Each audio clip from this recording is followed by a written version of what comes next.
Bonjour tout le monde et bienvenue dans une nouvelle vidéo. Donc aujourd'hui je vais vous parler des qualifications pour les championnats de France 2020. Chaque année les modalités changent un peu, c'est jamais les mêmes. Donc là j'ai décidé de faire un peu une vidéo pour vous dire ce que moi j'en ai compris de nouveaux règlements pour ces championnats 2020. Donc j'ai signalé que c'est ce que moi j'ai compris. Donc n'hésitez pas à aller voir vous le règlement, à demander à vos coachs si vous avez bien compris pour être sûr d'être bien qualifié au championnat. Du coup je vais diviser la vidéo en 3 parties. 1 sur les points à avoir, comment on comptabilise les points pour les championnats, les épreuves qui sont prises en compte dans la comptabilisation des points, et 3 la spécificité des championnats des qualifications 2020. Donc déjà première partie, donc comment on compte les points.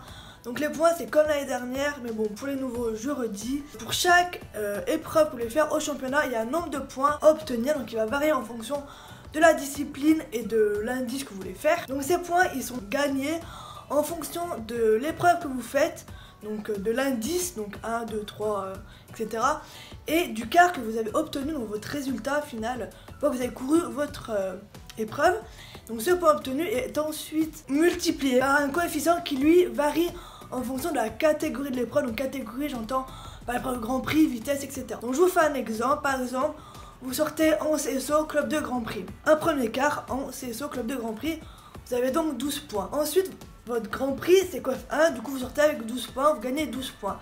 Mais imaginons vous sortez en CSO Club 2 vitesse, où là le coefficient va être de 0,75, vous avez toujours 12 points, vous êtes un premier quart en Club 2, donc indice 2, mais étant donné que c'est une vitesse, que le coefficient est de 0,75, vous avez du coup 9 points. Concernant le dressage, les coefficients varient, donc les Grands Prix c'est le coefficient 1, et les préliminaires et les libres c'est coefficient 0,75.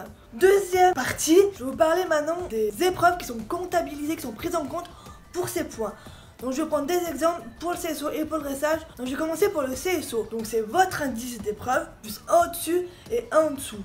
Donc si vous êtes en club 1, ce sera club élite, club 1, club 2. Voilà. Il y a aussi les préparatoires. Donc pour la club 2, c'est de préparatoire 75 à préparatoire 1 mètre. Donc toutes les préparatoires dans cette tranche-là sont prises en compte. Il y a également les épreuves inter qui sont prises en compte.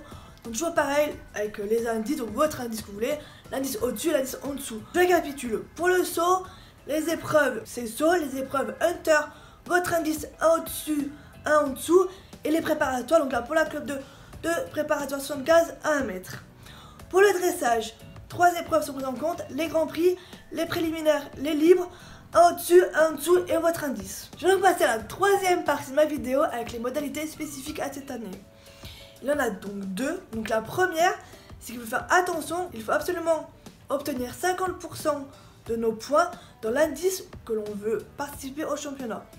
Donc si moi je veux faire une club 2 CSO, donc j'ai le droit de faire des clubs 3 et des clubs 1. Les points sont comptabilisés pour mon CSO, club 2, mais les 50% doivent être que des clubs 2.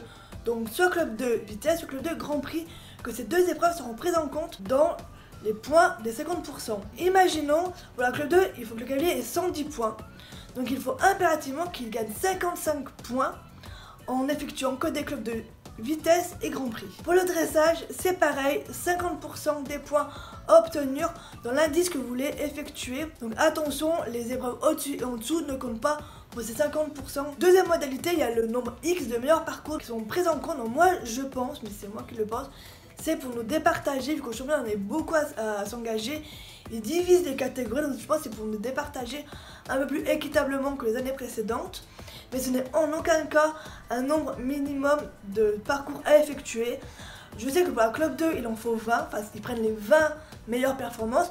Mais si vous allez avoir tous vos points en 13 parcours et que vous arrêtez au bout de 13, vous avez tout à fait le droit pendant toutes vos participations, vos 13 participations. Mais si vous faites 40, bah, vous prenez que les 20 meilleurs. Mais ce n'est en aucun cas un nombre minimum à effectuer. N'oubliez pas, votre pote doit être qualifié, mais pour lui, il lui faut beaucoup moins de points. Donc j'espère que cette vidéo vous a plu. Et puis bah, je vous dis à très bientôt dans une nouvelle vidéo.